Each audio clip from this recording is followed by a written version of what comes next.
Ok, hermanos, vamos a abrir nuestras Biblias a Apocalipsis capítulo 3 para continuar con esta serie de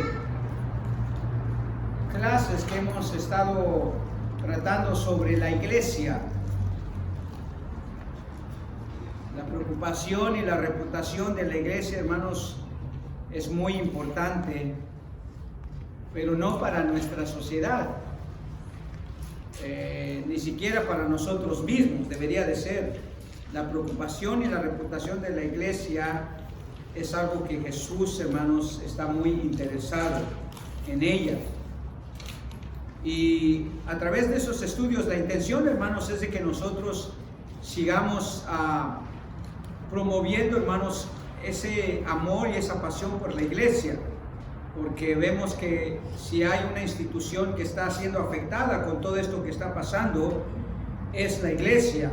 No tanto desde lo externo, sino desde lo interno, porque son los creyentes y al fin y al cabo los que hacen que la iglesia funcione a través de su vida, su obediencia al Señor. Estamos analizando a estas maneras como el Señor se identifica en cada una de las cartas que Él manda a las iglesias que se encuentran en el libro de Apocalipsis. Cada iglesia, por así decirlo, representa una etapa de la historia de la iglesia, pero también representa a cierto punto, hasta cierto punto, un nivel o una etapa de la vida espiritual de los creyentes. Y cada uno de los mensajes con los que el Señor comienza cada una de estas cartas a cada una de estas iglesias, hemos visto, hermanos, que lo hace con la intención, según nosotros, para alentar a su iglesia. Porque basamos la primicia de este estudio, hermanos, en esto, que si Jesús ama a la iglesia, hermanos, nosotros como creyentes, como consecuencia, ese debería de ser también nuestra reacción, amar a la iglesia. Porque dijimos que nadie puede decir que ama a Jesús y no amar a la iglesia que Él amó profundamente. Entonces, en cada uno de los mensajes que estamos viendo en la introducción de las 7 cartas que Él manda, vemos un mensaje alentador. Vimos los mensajes alentadores que Jesús le asegura a su iglesia, y ese es con el propósito de promover ese amor y esa pasión por la iglesia. En el capítulo 1, cuando le escribe a la iglesia de Éfeso, vimos que el Señor, hermanos, alienta a su iglesia hablándoles o identificándose en el versículo 1, cuando Él dice que Él tiene las 7 estrellas en su diestra y que anda en medio de los 7 candeleros de oro. Ya dijimos por la interpretación que hicimos en ese pasaje que el mensaje alentador que la iglesia, que el Señor está mandando a la iglesia, es que su iglesia puede contar con su poder y su presencia para guardarla del error doctrinal. En la iglesia que le manda a la iglesia de Esmirna, Él se identifica como el primero y el postrero, el que estuvo muerto y vivo, y nos dimos cuenta por el estudio de este pasaje o de este versículo que otro mensaje alentador que el Señor da es su eternidad y su victoria, que asegura a su iglesia la vida eterna. Es un aliciente, hermanos, saber que el Señor nos alienta al darnos seguridad de vida eterna. En el mensaje que la iglesia le da el Señor a la iglesia de Pérgamo, nos dimos que cuenta que el mensaje allí es que su palabra poderosa nos ayuda a nosotros a tener la seguridad que Él va a juzgar la doctrina de la iglesia. Cuando Él se identifica allí como el que tiene ojos como llamas de fuego y pies semejantes al bronce bruñido. La semana pasada vimos, hermanos, que en el capítulo 2, versículo 18, ese era el que íbamos a ver, cuando Él se identificó como el Hijo de Dios y el que tiene los ojos como llama de fuego y pies semejantes al bronce bruñido, Dijimos que el Señor allí alienta a su iglesia a través de identificarse y darles seguridad de su divinidad omnisciente para hacer juicio a aquellos que perturban a su iglesia.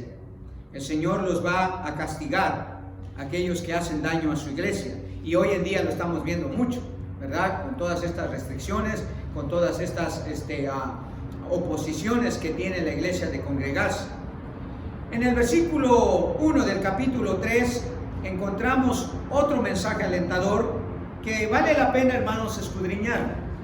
Apocalipsis capítulo 3 versículo 1. Leamos el primer versículo, que es donde el Señor se introduce con este mensaje.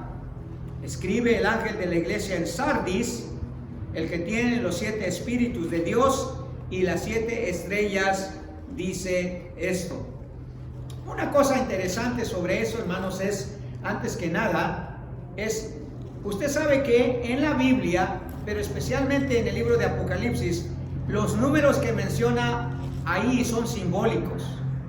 Ninguno de esos números son en sí literales, aunque su aplicación muchas veces es literal. Por ejemplo, menciona el número 7 y si eran 7 iglesias. Menciona 10 cuernos y si eran 10 cuernos, pero a veces el significado era lo que era realmente simbólico. Pero normalmente los múltiplos de 7 y de 10 eran múltiplos, hermanos, que apelaban a la plenitud. A la plenitud. Por ejemplo, el número 7 casi siempre era un número que aplicaba a la plenitud, hablando de la calidad. Plenitud en el sentido de calidad. Cuando se refería al número 10, hablaba en plenitud en relación a la cantidad. O sea, ese era el significado que tenía el número 7 y que tenía el número 10. Expresaban plenitud, uno de calidad, otro de cantidad, simbólicamente hablando, cuando habla de los 10 cuernos o cuando habla de las 7 estrellas o los 7 ángeles y así sucesivamente. Ahora, 3 observaciones que son importantes en cuanto a este mensaje, porque el mensaje es, hermanos, que cuando el Señor se describe como el que tiene los 7 espíritus de Dios y las 7 estrellas, el Señor, hermanos, está alentando a su iglesia a través de decirles a ellos que Él tiene el perfecto conocimiento de la condición espiritual de su iglesia. Jesús, hermanos, sabe qué hay dentro de la iglesia, cuál es la condición de usted y mía en cuanto a la vida espiritual. Y como dije, si observamos algunas cosas vamos a entender esta descripción que hace Jesús de él mismo, como el que tiene los 7 espíritus de Dios y los 7 estrellas. Una cosa que es interesante, usted sabe, es que el número 7 ha significado en todos los contextos de la Escritura como el número de perfección. Por eso dije que el número 7 habla de plenitud de calidad. Normalmente el 7 es un número que describe perfección, plenitud de calidad. Por lo tanto, esta referencia puede referirse a la perfección que Jesús posee. Cuando Él habla de los 7 espíritus, habla de toda la plenitud de la omnisciencia de Cristo, como Dios la tiene. O sea, Él conoce todo, tiene un conocimiento perfecto de la condición del hombre, de la condición espiritual del hombre. Entonces, cuando el Señor se describe, posiblemente está hablando acerca de su perfección, que Él tiene los 7 espíritus y las 7 estrellas, tiene plenitud de perfección. Otra cosa es también que hay veces el 7 o esa frase de 7 espíritus de Dios puede ser una referencia simbólica a la multiforme omnisciencia de Dios, de saberlo todo y conocerlo todo. Por lo tanto, Jesús posee ese atributo. O sea, es un atributo que le pertenece a Dios, pero también que le pertenece a el Señor Jesucristo como un ser omnisciente. Y como dije que habla de plenitud, es una multiforme omnisciencia, o sea, sabe todo, conoce todo, entiende todo. Y tal vez esa frase también es una posible referencia a lo que dice Isaías capítulo 11, versículo 2, donde el Espíritu Santo es descrito con 7 atributos que pueden pertenecer a Dios al Padre o a Dios al Hijo. ¿Se recuerda que dice Isaías capítulo 11, versículo 2? Note lo que dice Isaías capítulo 11, versículo 2. Y quizá Juan tomó esa figura o esas palabras para describir al Señor Jesucristo, dando a entender que el Padre tiene estos atributos, el Espíritu Santo tiene estos atributos, por lo tanto Dios, siendo Dios Hijo, siendo de la misma naturaleza, posee estos atributos. Pero aquí simplemente habla de, otra vez, de la multiforme sabiduría y la plenitud de Dios. Isaías 11.2 dice, 11.2, perdón, no dije, si dije 12 no es 11.2.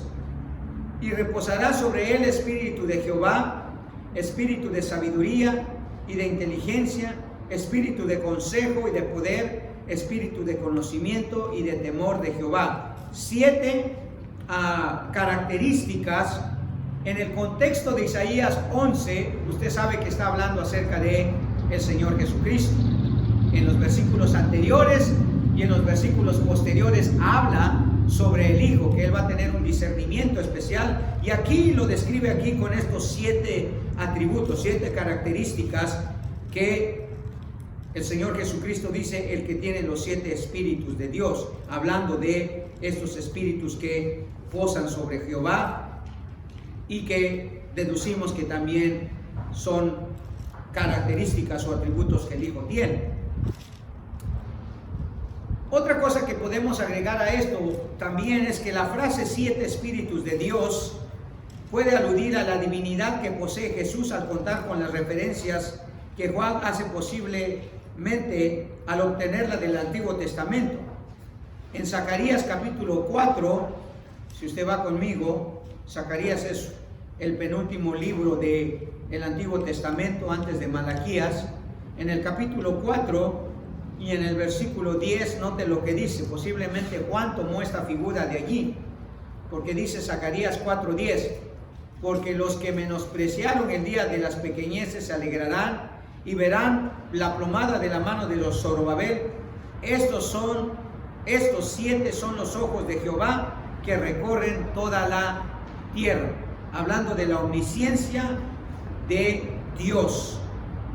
Y si usted recuerda también allí en Apocalipsis 5:6 hay una descripción similar. Apocalipsis capítulo 5 versículo 6, cuando Juan ve la revelación del cielo, dice en el versículo 6, y miré y vi que en medio del trono y de los 4 seres vivientes y en medio de los ancianos estaba en pie un cordero como inmolado, que tenía, que dice, 7 cuernos y ¿qué?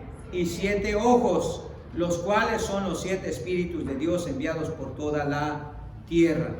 Entonces, esta frase de los 7 espíritus, el que tiene los 7 espíritus, puede ser simplemente una alusión a la omnisciencia completa que Dios tiene, que Jesús obtiene, o a la perfección que Él tiene, dado que son los mismos 7 espíritus, 7 atributos que se le dan a Jehová en Isaías y que menciona Zacarías también aquí en el capítulo 4.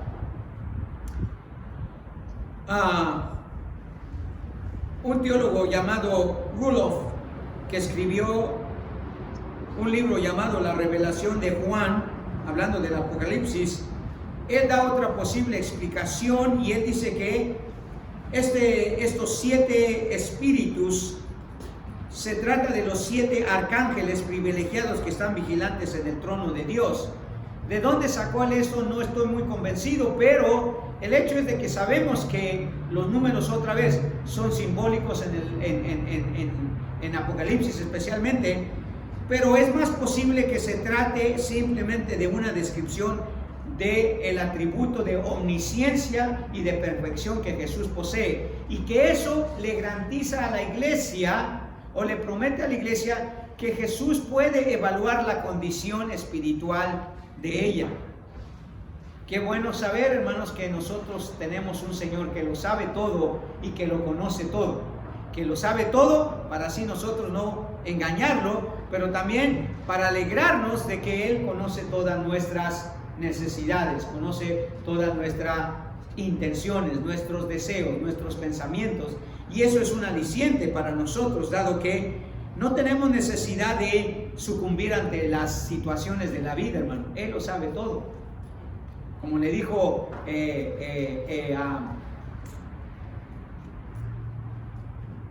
no me acuerdo quién lo dijo, pero sé que está ahí, que dice: Señor, tú lo sabes todo. Hermano Jesús. Pedro, sí, ¿verdad? Señor, tú lo sabes todo. Tú sabes que oh, sí, te amo. Ya. Qué bueno, hermano.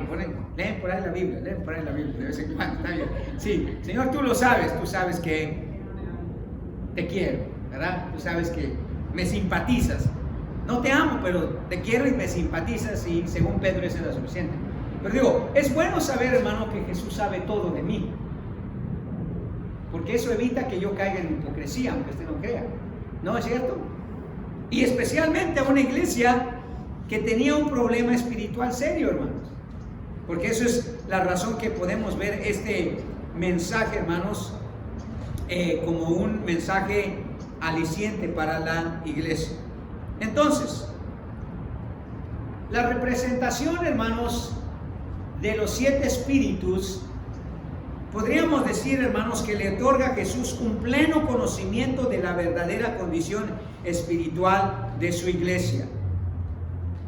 Especialmente, hermanos, cuando vemos cuál era el problema de esta iglesia. Note cuál era el problema de esta iglesia. Yo conozco tus obras, que tienes nombre de que vives y estás muerto. Hay un problema serio, hermanos, cuando la gente vive engañada sobre su condición, de cualquier tipo, económica, cuando se creen ricos, cuando realmente son pobres, ¿verdad? Cuando se creen inteligentes y no lo son.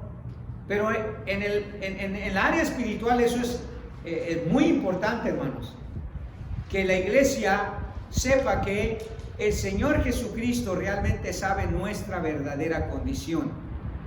Nuestra verdadera condición. Y no se trata de nuestra condición basada en los números, basada en los programas, basada en el edificio. No se trata de ninguna de esas cosas cuando hablamos de la condición espiritual de la iglesia, porque muchas iglesias pueden decir: oh, esa iglesia sí es una buena iglesia porque tiene cierta cantidad de personas, porque se reúne en cierto edificio, porque tiene cierta cantidad de programas. Eso es relativamente, hermanos, secundario a los ojos del Señor Jesucristo. El problema de esta iglesia es que creía que vivía una vida espiritual de acuerdo a la voluntad de Dios, pero no es verdad. No es verdad, porque Él dice, ¿verdad? Él dice: sé vigilante y afirma las otras cosas que están por morir, porque no he hallado tus obras perfectas delante de Dios. ¿Sí? Él sabe la clase de actividad que la iglesia tiene, hablando de las obras. Entonces, estos 7 espíritus, hermanos, le otorgan a Jesús un pleno conocimiento de la verdadera condición espiritual de la iglesia. Por lo tanto, hermanos, Jesús asegura a su iglesia que Él posee la omnisciencia necesaria para sacar del engaño espiritual en la que se encuentra. Como dice el versículo 1, ¿verdad? Yo conozco tus obras, que tienes nombre de que vives y estás muerto. El Señor sabía de la condición de la iglesia, y Él dice esto: el que tiene los 7 espíritus es el que dice esto: yo conozco la verdadera condición espiritual de tu vida. La iglesia, hermanos, puede tener seguridad de que Jesús conoce la verdadera condición espiritual de los miembros de su iglesia. Jesús no necesita, hermanos, consultar con nadie. Él sabe cómo nos encontramos y cómo se encontraba esta iglesia, porque Él conoce el corazón del hombre. El mismo apóstol Juan, si usted recuerda, dijo eso. Habló de esta omnisciencia del Señor Jesucristo. Si usted ve a Juan capítulo 1, versículo 47 y 48, después de que termina de hablar con Nicodemo, ¿verdad? No, perdona, después de que encuentra aparte de sus apóstoles. Mire lo que dice en el versículo 47, cuando Jesús vio a Natanael que se le acercaba, dijo de él: he aquí un verdadero israelita en quien no hay engaño. Natanael se sorprendió porque dijo: ¿de dónde me conoces? Respondió Jesús y le dijo: antes que Felipe te llamara, cuando estabas debajo de la higuera, te vi. En otras palabras, yo sé quién eres, Natanael. Antes de que supieras quién eres tú, yo ya sabía quién eras tú. Jesús conoce la verdadera condición espiritual nuestra, hermanos, y en ese sentido es un aliciente para la iglesia, porque Él conoce quiénes son y quiénes no son, hermano. No nos debe de preocupar eso para nosotros tanto. Él conoce la verdadera condición espiritual de su iglesia, y sobre todo, Él la conoce y Él es el único que puede sacarla de esa condición espiritual, de ese engaño espiritual. En el versículo 2 el Señor le dice esto: sé vigilante y afirma las otras cosas que están por morir. Esta iglesia, hermanos, era una iglesia que estaba, como la mayoría de iglesias hoy, como la nuestra posiblemente, estaba en una decadencia. La iglesia, universalmente hablando, está en una decadencia. Y pareciera que hay muchas iglesias que están vivas, pero su condición verdadera es de muerte. ¿Por qué? Porque realmente no están haciendo lo que Dios les ha mandado hacer. Porque dice Él: no he hallado tus obras perfectas delante de Dios. El trabajo de la iglesia no se está llevando a cabo. La mayoría de las iglesias tienen programas, tienen edificio, tienen un grupo de adoración, tienen todo, pero no están llevando a cabo las obras que realmente Dios espera que hagan. Y en parte ese es un engaño a veces que viven las iglesias. Y Jesús habla sobre eso. Entonces, la iglesia puede tener seguridad, hermanos, que Jesús conoce la verdadera condición de la iglesia. Sabemos por las Escrituras, hermanos, que Jesús es omnisciente a la verdadera condición de los miembros de su iglesia. En Juan, otra vez, en Juan capítulo 6, versículo 64, el Señor Jesucristo declara esto, hablando de Judas específicamente, que Él sabía quién era Judas, ¿verdad? Él sabía lo que había en el corazón de Judas. Dice en el versículo 64: pero hay algunos de vosotros que no creen, porque Jesús sabía desde el principio quiénes eran los que no creían y quién le había de entregar. Él sabía, hermano. Él sabe, hermanos, quiénes son los verdaderos y quiénes son los falsos creyentes. Es Jesús, hermanos, quien determina la verdadera intención en los corazones de los miembros de su iglesia.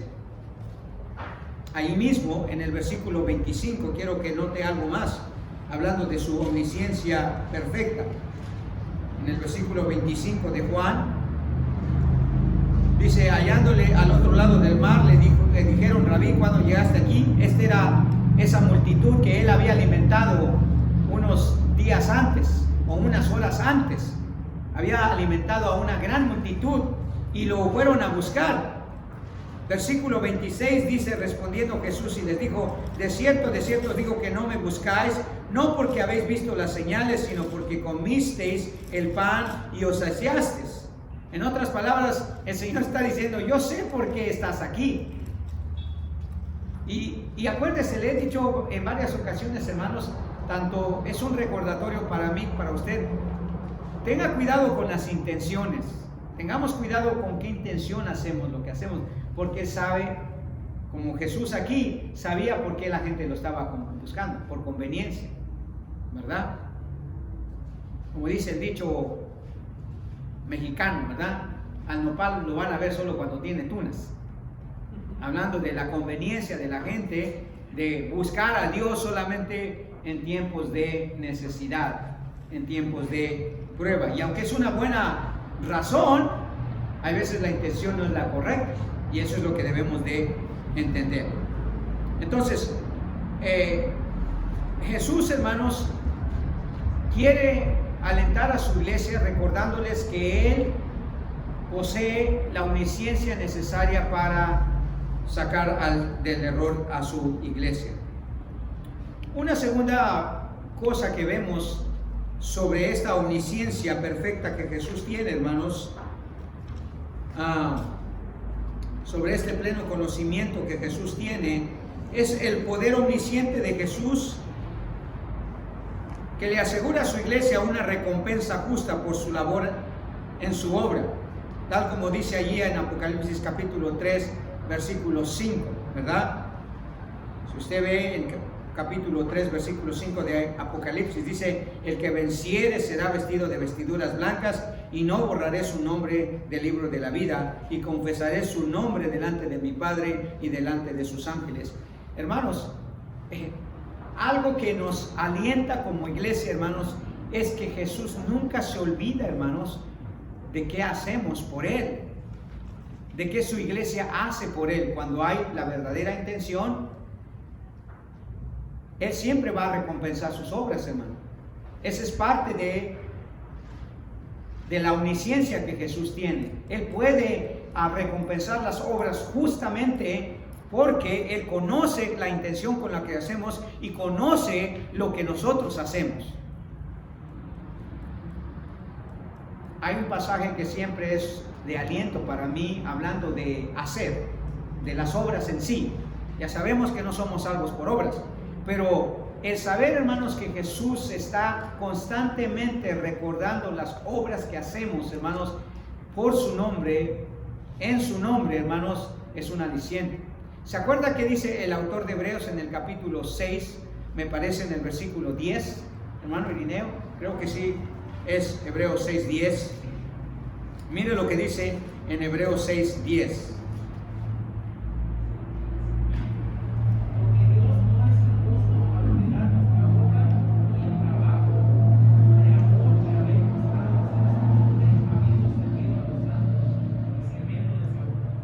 ¿Qué dice?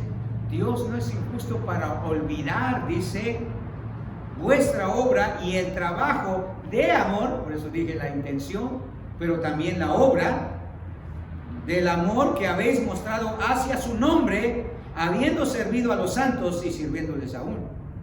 Sí, hermanos, no. ¿Usted cree que Él se va a olvidar de todo lo que usted hace para el Señor si lo hace con amor? Nunca, hermano.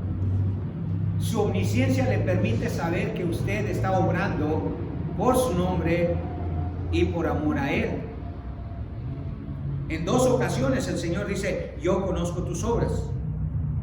Y cuando no son obras correctas delante de Él, dice: porque no he hallado tus obras perfectas delante de mí. O sea que el Señor está muy interesado en las obras. No es lo que nos salva, pero sí es lo que muestra una evidencia genuina, hermanos, de nuestra conversión. Las obras son una muestra genuina de nuestra conversión. Por eso Santiago dice: tú tienes fe, perdón, yo tengo fe, tú tienes obras, pero muéstrame tu fe por medio de tus obras. O sea, porque las obras son una evidencia clara de nuestra salvación. Entonces, el hecho que Jesús tenga el poder omnisciente para asegurarnos una recompensa justa, hermanos, quiere decir que Jesús tiene pleno conocimiento de las obras dignas e indignas que realiza su iglesia. Porque hay obras que se hacen con una buena intención y otras con una intención egocéntrica, que las hacemos porque queremos sentirnos recompensados. Dice en el versículo, especialmente en el versículo, déjenme ver qué versículo es.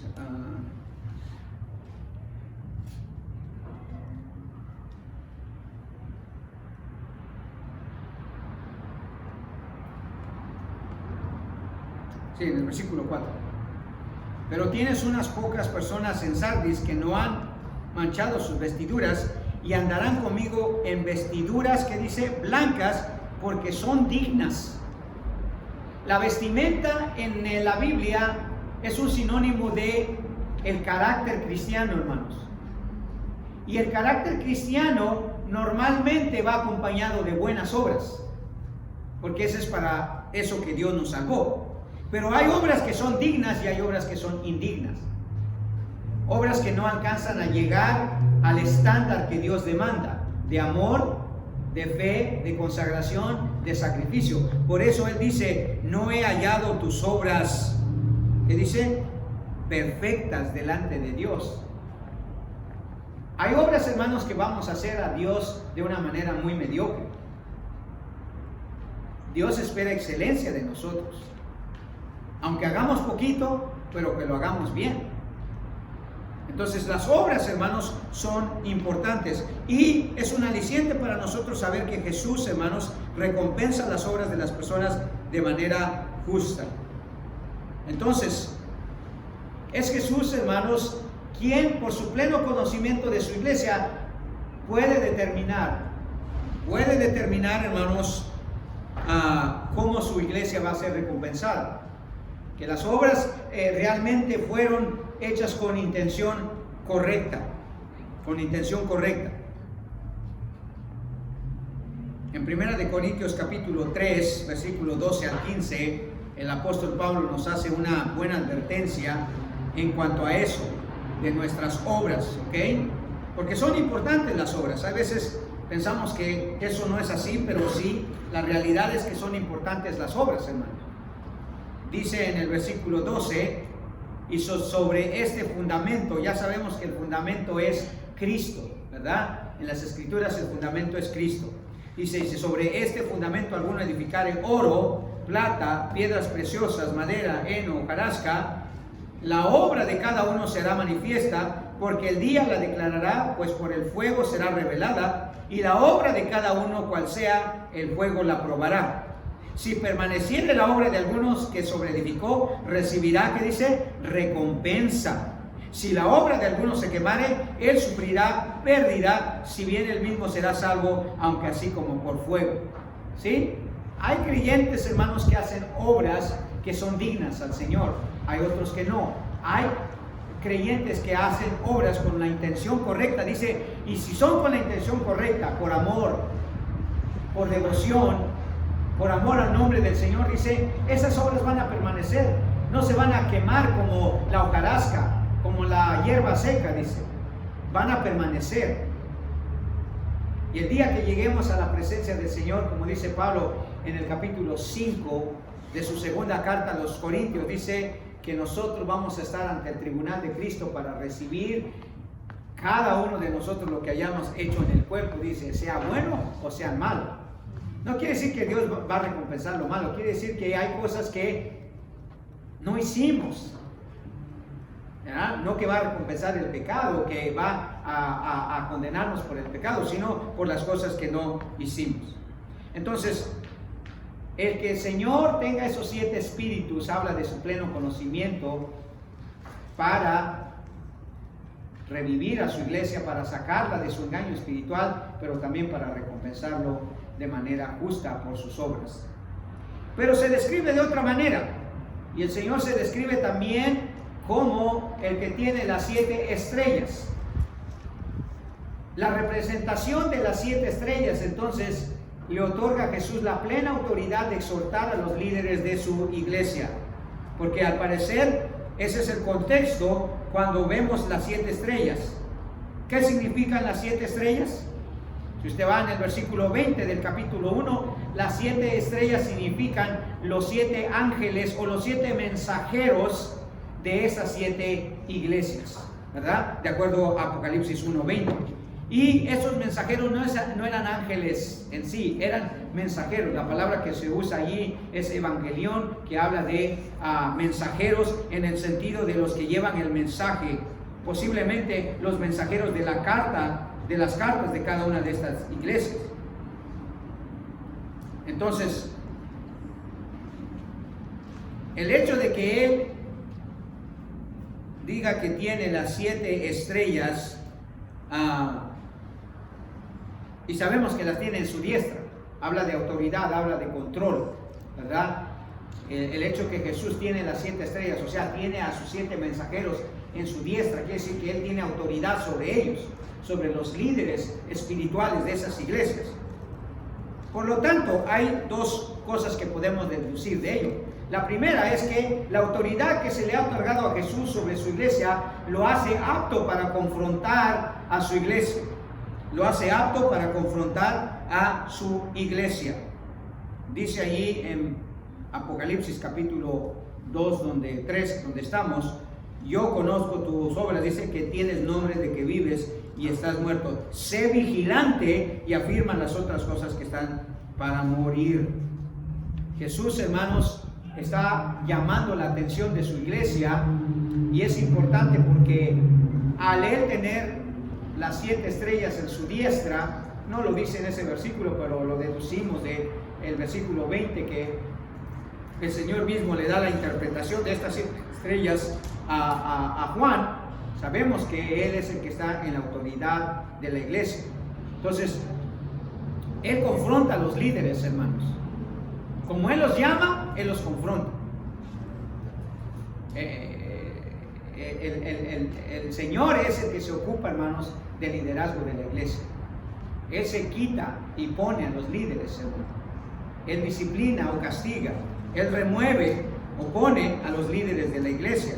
Y eso es un aliciente para nosotros, porque no debemos de preocuparnos. Y cuando Él permite que haya un mal libre, de seguramente tiene un propósito soberano sobre él. Entonces, si Él tiene autoridad, entonces, hermanos, sabemos que la omnisciencia de Jesús le permite escudriñar y condenar la falsa condición espiritual de los líderes de su iglesia. La omnisciencia de Jesús le permite escudriñar y condenar la falsa condición espiritual de los líderes de su iglesia. En Mateo capítulo 23, versículo 1 al 35, usted sabe, el Señor condenó fuertemente, hermanos, el liderazgo espiritual de su pueblo. Y los condenó y les hizo ver, hermanos, que su corazón no estaba correcto, que enseñaban y practicaban cosas que iban en contra de la voluntad de Dios, y sobre todo que desviaban la vida espiritual de sus seguidores hacia la destrucción, hacia la condenación. En Mateo capítulo 23, solamente como una referencia rápidamente, dice el versículo 1: entonces habló Jesús a la gente y a sus discípulos diciendo: en la cátedra de Moisés se sientan los escribas y los fariseos, así que todo lo que os digan guardadlo y hacedlo, mas no hagáis conforme a sus obras, porque dicen y no hacen, porque atan cargas pesadas y difíciles de llevar y las ponen sobre los hombres de los hombres, pero ellos ni con un dedo quieren moverlas. Antes ensanchan todas sus obras para ser vistos por los hombres, pues ensanchan sus filacterias y extienden los flecos de sus mantos, y aman los primeros asientos en las cenas y las primeras sillas en las sinagogas y las salutaciones en las plazas, y que los hombres los llamen rabí, rabí. Y si usted ve desde el versículo 3 en adelante, empieza una serie de reproches y condenaciones que el Señor Jesús hace a los líderes espirituales de su iglesia.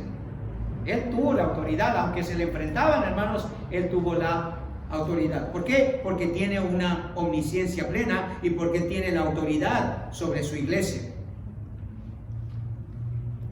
Hay veces el mundo secular piensa y dice: ¿qué autoridad tiene un pastor? Ninguna, excepto que Jesús le da la autoridad. Y entonces su autoridad se vuelve una autoridad directamente de parte de Dios. Pero por sí solo, ningún líder tiene su propia autoridad. Y cuando Dios o Jesús deciden confrontar a los líderes, lo hacen basado en que ellos saben cómo está la condición de ellos. Por lo tanto, la autoridad de Jesús, que Jesús posee, hermanos, sobre los líderes de su iglesia, le permite lanzar una seria advertencia a cambiar su conducta. En el versículo 3 de ahí de Apocalipsis, en el versículo 3, el Señor lanza una advertencia a esta iglesia. En el versículo 3 dice: acuérdate pues de lo que has recibido y oído, y guárdalo y arrepiéntete, pues si no velas, vendré sobre ti como un ladrón, y no sabrás a qué hora vendré sobre ti. Cuando el Señor hace referencia al ladrón, sabemos que el ladrón no viene a hacer nada bueno, ¿verdad? Viene a tratar de hacernos mal. Entonces el Señor está diciendo, si no hay arrepentimiento, obviamente va a venir destrucción, va a venir la disciplina o el castigo, si no hay arrepentimiento. Entonces Jesús tiene la autoridad, hermanos, de advertirle a los líderes de la iglesia que si su conducta no cambia, hermanos, van a sufrir las consecuencias. Van a sufrir las consecuencias. Ahora, esta advertencia, hermanos, se extiende también para todos aquellos creyentes, no solamente para los líderes de la iglesia, y también para toda la gente. Tienen que arrepentirse. Jesús conoce que la gente está perdida, hermanos, y sin arrepentimiento no van a poder salvarse. A veces la gente piensa erradamente que hay algunos que deben de arrepentirse, nosotros no. Muchas veces ese es el peligro que corren nuestros jóvenes, nuestros hijos, hermanos, porque ellos muy pocas veces entienden que Jesús busca verdadero arrepentimiento en ellos para poder salvarlos. Ellos se arrepientan. A veces decimos, bueno, las otras personas sí están viviendo una vida de esta manera, ellos sí necesitan arrepentirse. Pero quiero darle un ejemplo que eso no es así, hermanos. En Lucas capítulo 13, vamos a ver simplemente este pasaje porque quiero finalizar con ese pensamiento en sí. Pero mire lo que dice en el versículo 13 de Lucas. Lucas capítulo 13, versículo 1 al 5. Lucas 13, 1, 5 dice: en este tiempo estaban allí algunos que le contaban acerca de los galileos cuya sangre Pilato había mezclado con los sacrificios de ellos. Respondiendo Jesús les dijo: ¿pensáis que estos galileos, porque padecieron tales cosas, eran más pecadores que todos los galileos? Os digo, no. Antes, si no os arrepentís, todos pereceréis igualmente. O aquellos 18 sobre los cuales cayó la torre de Siloé y los mató, ¿pensáis que eran más culpables que todos los hombres que habitan en Jerusalén? Os digo, no. Antes, si no os arrepentís, todos pereceréis igualmente. El arrepentimiento, hermanos, es para todos, para creyentes y no creyentes, para líderes y para los miembros de la iglesia. Entonces Jesús posee esa autoridad de confrontar a su iglesia. Finalmente, hermanos, esa representación de las 7 estrellas también le otorga a Jesús esta autoridad que Él tiene sobre la iglesia para demandar un cambio espiritual en sus líderes. Volvamos ya para finalizar allí en Apocalipsis capítulo 3. Especialmente en el versículo 2 dice el Señor: sé vigilante y afirma las otras cosas que están por morir, porque no he hallado tus obras perfectas delante de Dios. En el versículo 3, especialmente en la última parte, dice: pues si no velas, vendré sobre ti como ladrón, y no sabrás a qué hora vendré sobre ti. Habla, hermanos, del repentino juicio que el Señor puede traer sobre el liderazgo de la iglesia. Entonces, deducimos, hermanos, entonces que la iglesia tiene la obligación de permanecer firme ante las amenazas de su condición espiritual. Por eso el Señor les dice allí en el versículo 2, sé vigilante. En inglés dice wake up, ¿verdad? Porque muchos se duermen en sus laureles. Pastor, yo duermo en mi cama, no en los laureles. Es un decir, ¿verdad? De que a veces no estamos poniendo la debida atención a nuestra vida espiritual, hermanos. La iglesia tiene la obligación de permanecer firme, hermanos, porque Jesús tiene la autoridad para confrontar, para demandar un cambio a la iglesia. Y obviamente como consecuencia de eso, dice el Señor, acuérdate, Jesús tiene la autoridad sobre su iglesia para demandar una realización de lo que debe hacer con las bendiciones espirituales que ha recibido. El Señor dice, sé vigilante, y segundo, acuérdate pues de lo que has recibido y oído, y guárdalo y arrepiéntete otra vez. En dos ocasiones el Señor llama la atención, hermanos, de no olvidar, hermanos, que tenemos una responsabilidad espiritual delante de Él, de permanecer firmes, de estar vigilantes. Entonces, esto es un aliciente para la iglesia, hermanos, saber que Jesús tiene un pleno conocimiento. Su omnisciencia completa y perfecta, hermanos, nos permite a nosotros saber que Él va a confrontar a los líderes de su iglesia, que va a recompensar justamente a aquellos que hayan hecho las obras, especialmente cuando la vida de un individuo, hermanos, es digna delante del Señor. Y había creyentes que, aunque la mayoría estaban en una condición espiritual ya muerta, y el Señor le llama la atención, había un remanente, hermanos, como dice el versículo 4, había un remanente, pero tienes unas pocas personas en Sardis que no han manchado sus vestiduras y andarán conmigo en vestiduras blancas. La palabra manchado allí es una palabra que viene de la idea de colorear cierta clase de ropa. Entonces, la idea era que estos productos cambiaban el color de una tela. En el caso de aquí, el Señor dice que ellos no les ha tocado eso, no se han manchado sus vestiduras, quiere decir que están intactas. Y las vestiduras siempre son un sinónimo de el carácter cristiano, de un carácter santo, de un carácter puro, de un carácter obediente. Y dice, hay algunos allí que no lo han hecho, y a esos se les promete recompensa, hermano. Si uno vive una vida, hermanos, de acuerdo a la voluntad de Dios, guardando sus vestiduras, como dice aquí, el Señor promete recompensa, hermanos. El Señor promete,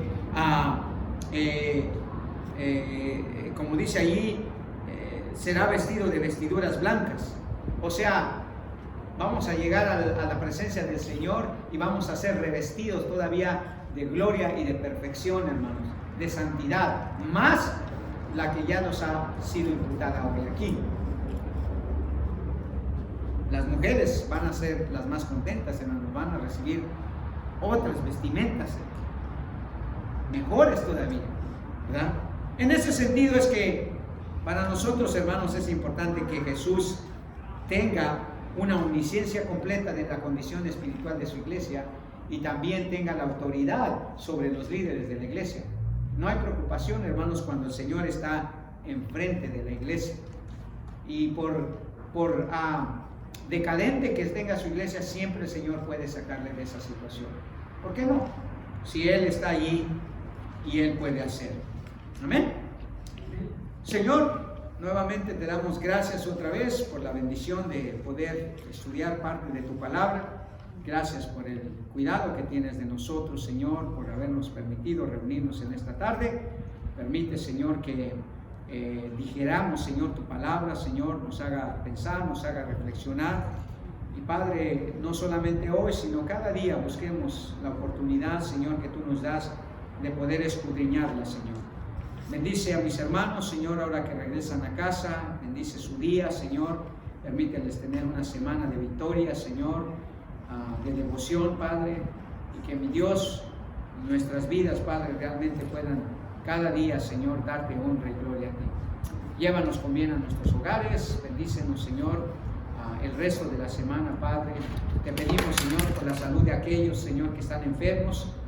Recuerdo ahora, Señor, por mi hermana Perla, Señor, ayúdale, Señor, a salir de ese dolor, Señor, y de esa situación tan incómoda que le provocó, Señor, este procedimiento, Señor, que ella tuvo. Fortalécela, Señor, anímala, Padre, y que tú, Señor Padre, seas quien cuide de ella, Señor, a la vez de su familia. Pedimos por Adela, Señor Padre, que le sigas recuperando, que siga sobrando en su cuerpo y que le permita, si es tu voluntad, algunos años más de vida, Señor. Al papá de nuestro hermano Eddie, Señor, también te pedimos por su salvación, que tengas misericordia de él, Señor Padre, que sobre todo esta situación, Padre, sea para tal vez, Señor, llevarlo a los pies de Cristo, Señor. Y Padre, te pedimos por todos aquellos que siguen padeciendo de esta enfermedad, del contagio del virus, Señor, o aquellos que están pasando por alguna prueba, alguna dificultad. Padre, que seas tú, Señor, quien hable a sus corazones y que tú, Señor, seas siempre glorificado en él.